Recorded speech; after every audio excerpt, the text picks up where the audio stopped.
ایک ایک مجلس میں رسول صلی اللہ علیہ وسلم 100 مرتبہ معافی اللہ سے مانگتے تھے. ابن عمر یہ کہتے ہم گنتے تھے، ہمارے ساتھ بیٹھے ہیں حضور اور معافی مانگ رہے ہیں، اللہم اغفر لی وارحمنی وتب علی انک انت التواب الرحیم. یہ دعا ہے حضور کی. ایک مجلس میں اس کو ہم 100 مرتبہ دیکھتے ہیں، اللہم اغفر لی وارحمنی وتب علی انک انت التواب الرحیم.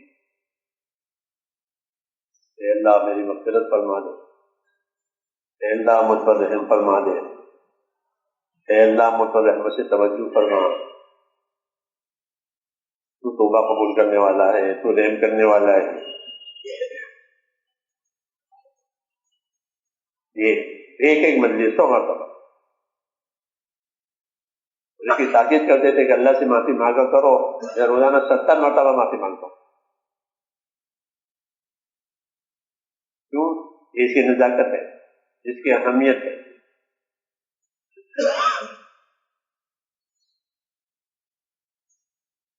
ڈر نہیں ہے تو اللہ سے ڈر مانگے.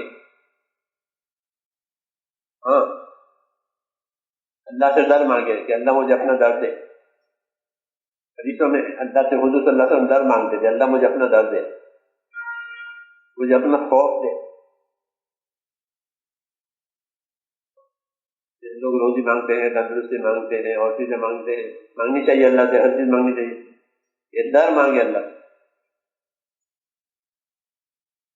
یہ کوئی رواجی چیز نہیں ہے کہ اللہ سے ڈر مانگے تاکہ امانت داری سے اللہ کا حق ادا کرے، امانت داری سے اللہ کے بندوں کا حق ادا کرے.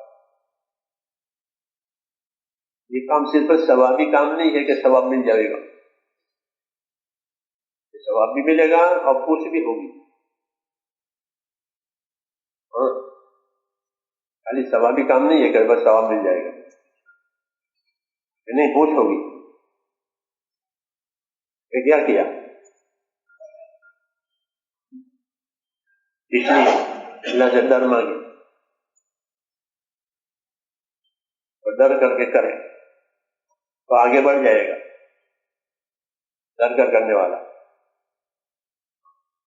من خاف ادلج ومن خاف ادلج ومن ادلج بلغ المنزل. حدیث شریف میں کہ جو ڈرا وہ تو سویرے چلا، وہ جو سویرے چلا وہ تو پہنچ گیا منزل کو.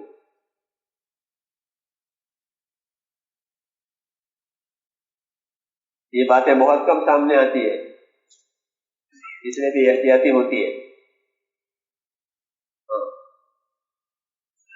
حالانکہ دین کے کام میں سب سے زیادہ احتیاط کی ضرورت ہے. اس لیے احتیاط کی ضرورت ہے کہ آدمی کی ہر چیز اللہ کی امانت ہے.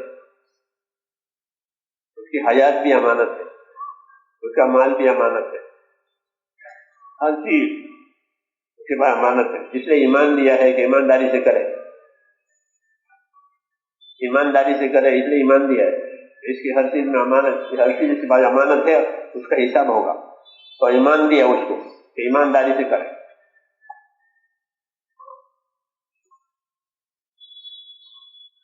تو یہ تو اس کی اہمیت کی بات ہے میرے دوست. اس کو ڈر کے لیے کرے اللہ سے. اور ڈر نہیں ہے تو اللہ سے ڈر مانگے.